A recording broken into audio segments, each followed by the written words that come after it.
Jadi saya akan mereview bagaimana penggunaan mobil Suzuki XL7 ini selama 8.000 km.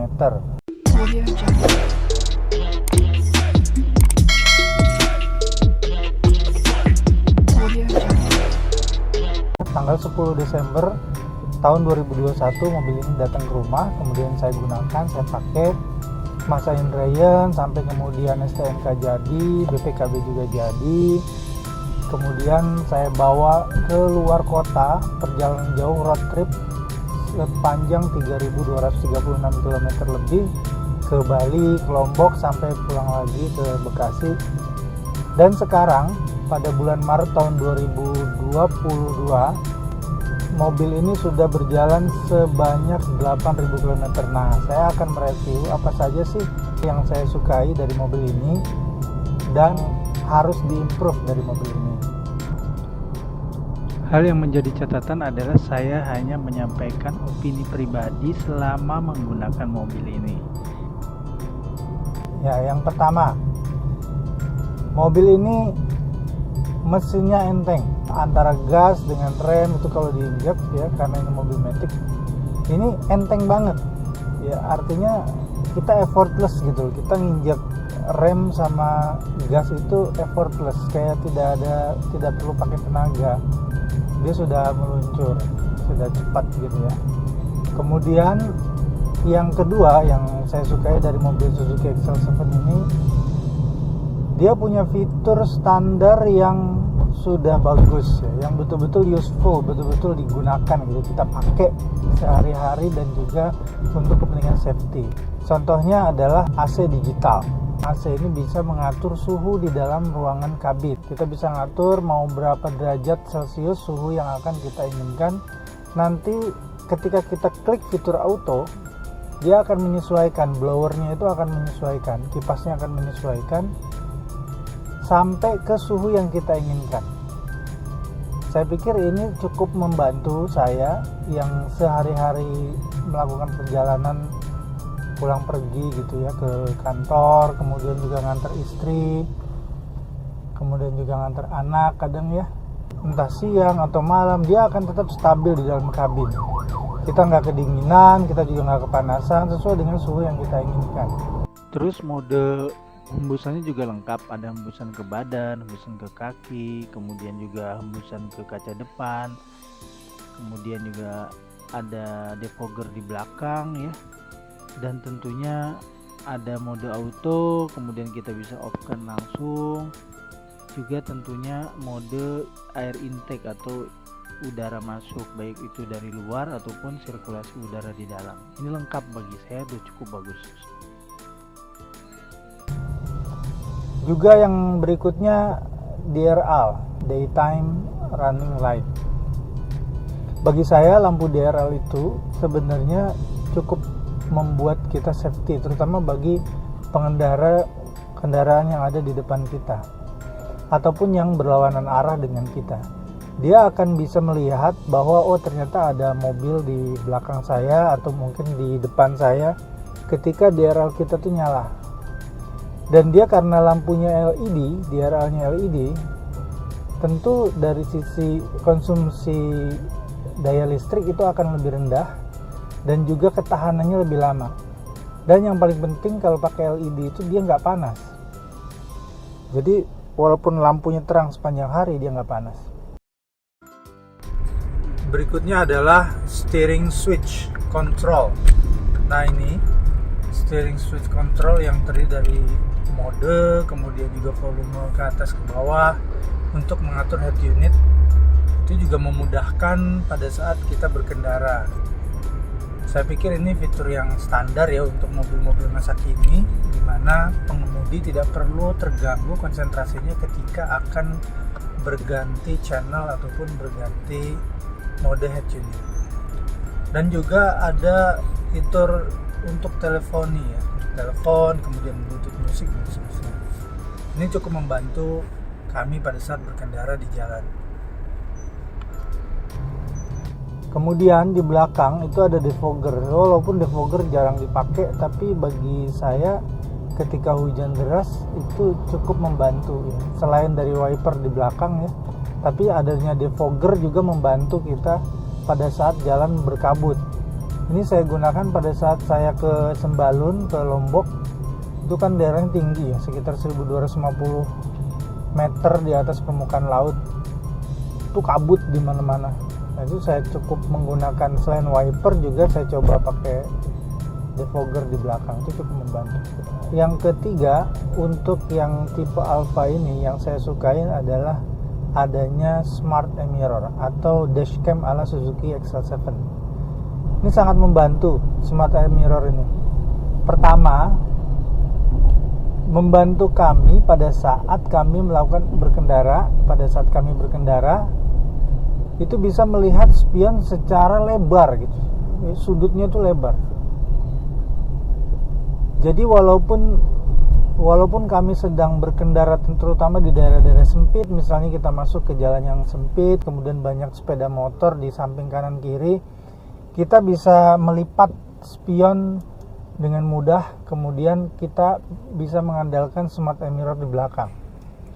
Ketika jalannya pelan, ketika berkendara dengan kecepatan rendah, kemudian sempit kanan kirinya, spion kita aman, kita pun bisa berkendara secara aman karena bisa melihat dari spion kita ya. Smart Mirror juga bisa menangkap kejadian-kejadian yang ada di sekitar kita, di depan dan di belakang mobil kita. Ya, kita lihat bagaimana perilaku pengendara mobil di kita ini bisa ketangkep dengan baik ya di spion Smart Mirror ini.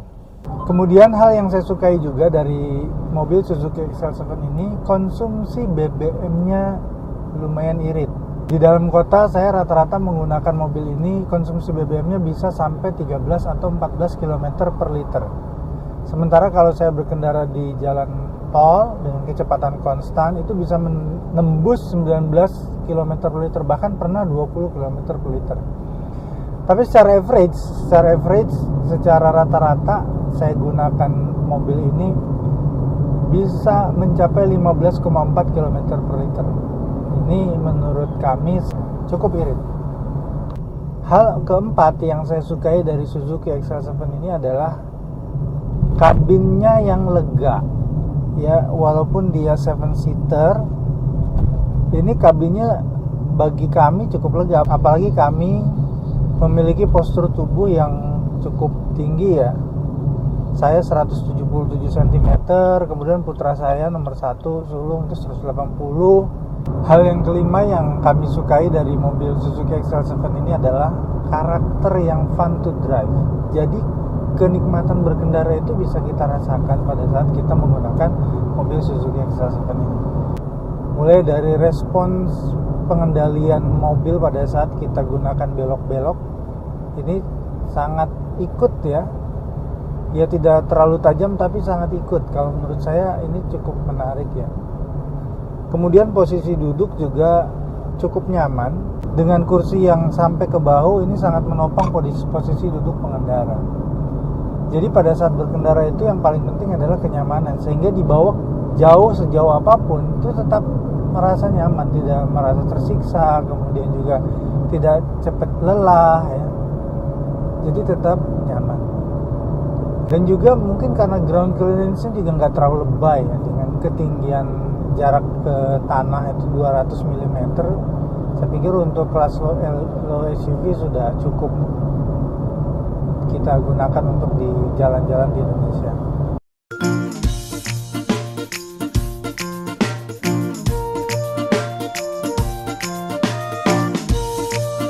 Berikutnya adalah ventilasi AC yang ada di cup holder. Ini sangat menarik karena botol yang kami taruh di cup holder ini bisa menjadi dingin sepanjang perjalanan.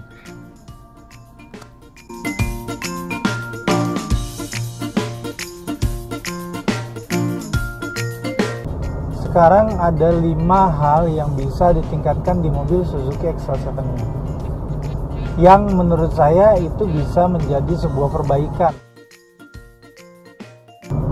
Yang pertama adalah ini, tidak ada cruise control. Ini sangat disayangkan ya, dengan persaingan SUV di Indonesia. Memang tidak semua SUV juga menggunakan cruise control. Saya tidak tahu apakah alasan Suzuki mungkin karena mobil di Indonesia yang mayoritas jalanannya lebih banyak jalan raya biasa daripada jalan tol, mungkin juga bisa jadi itu alasannya, sehingga masih belum perlu untuk disematkan cruise control. Apalagi jalan tol untuk yang di Jabodetabek misalnya, itu jalan tolnya tidak terlalu lancar ya, padat ya. Tapi dengan adanya adaptive cruise control itu sangat membantu harusnya, dimana pengendara akan lebih nyaman lagi karena kaki kanannya nggak perlu nginjek gas kalau ada cruise control. Itu akan sangat membantu. Nah sayangnya di Suzuki XL7 ini tidak ada cruise control, walaupun ada beberapa penawaran di marketplace ya untuk menambahkan modul cruise control.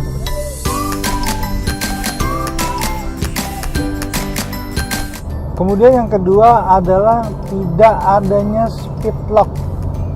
Jadi auto lock yang dikontrol dengan kecepatan berkendara. Aneh ya, mobil SUV bahkan yang tertinggi sekalipun, ini tipe Alfa, itu ketika kita harus berkendara dari 0 sampai kemudian kita jalan, kita harus menguncinya secara manual, mengunci pintu secara manual, walaupun ada di sini pintu-pintunya. Tapi itu tidak praktis sebenarnya. Harusnya di mobil yang seperti ini, apalagi mobil modern seperti sekarang ini, itu sensor speed lock sudah harus otomatis ada ya. Nah, ini bisa disiasati sebenarnya. Di marketplace juga ada orang jual modul speed lock yang ditaruh di dalam pin OBD2 ya, yang bisa kita taruh di OBD2. Jadi ketika mobil berkendara berkecepatan 20 km per jam, dia sudah mengunci secara otomatis. Itu akan lebih aman, apalagi bagi keluarga yang memiliki anak kecil. Itu sangat rawan ketika dia sudah berkendara kemudian lupa mengunci pintunya, sangat rawan anak itu membuka pintu. Hal ketiga yang bisa diimprove di mobil Suzuki XL7 ini, yang harus ditingkatkan ke depan, adalah lampu dimnya. Mobil ini sudah LED, headlampnya sudah LED. Tapi sayangnya pada saat malam hari, lampu dimnya atau lampu jauhnya itu tidak terlalu signifikan. Walaupun lampu dekatnya itu terang sekali, menurut saya cukup terang, sudah cukup untuk penerangan di malam hari.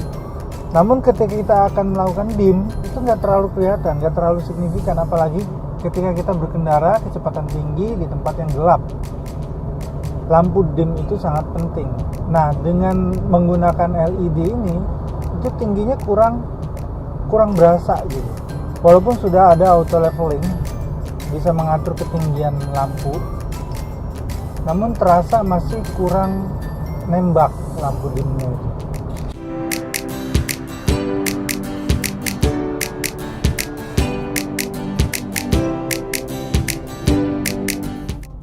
Hal berikutnya yang mengganggu adalah kabut yang muncul di kaca depan pada saat hujan gerimis. Jadi pada saat saya in Ryan malam-malam di seputar komplek, tiba-tiba hujan gerimis malam hari, loh kok ada kabut muncul di depan kaca depan.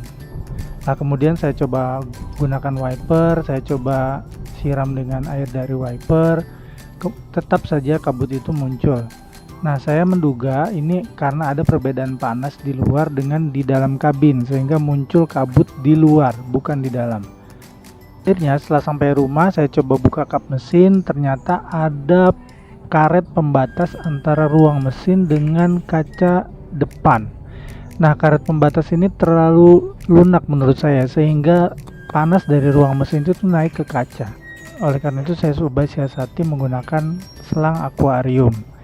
Dengan begitu, suhu panas di ruang mesin tidak akan pernah naik lagi ke kaca bagian depan. Dan terbukti ketika saya coba jalan jauh ke Bali, ke Lombok, di daerah-daerah yang dingin seperti di Lombok, di Rinjani, tidak ada kabut sama sekali walaupun mesin dalam kondisi panas.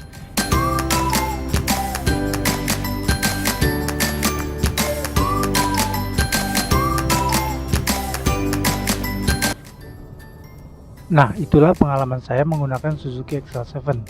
Setelah menempuh sejauh 8.000 km, sampai saat ini masih aman-aman saja. Mesinnya juga aman, kering, tidak basah sama sekali, artinya tidak ada tumpahan oli seperti yang diisukan. Kemudian sejak awal juga mobil kami sudah disemprot cat anti karat di bagian bawah yang merupakan bagian dari paket penjualan promo dari sales Suzuki pada saat itu.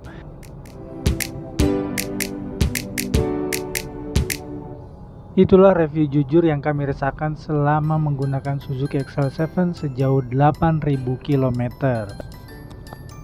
Bagaimana dengan teman-teman? Semoga tetap aman, sejahtera, sehat selalu, dan diberi kemudahan-kemudahan dalam beraktivitas.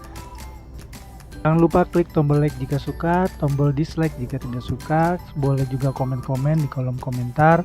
Dan apabila ada masukan, kami dengan sangat senang hati terbuka atas masukan tersebut. Terima kasih dan salam sehat.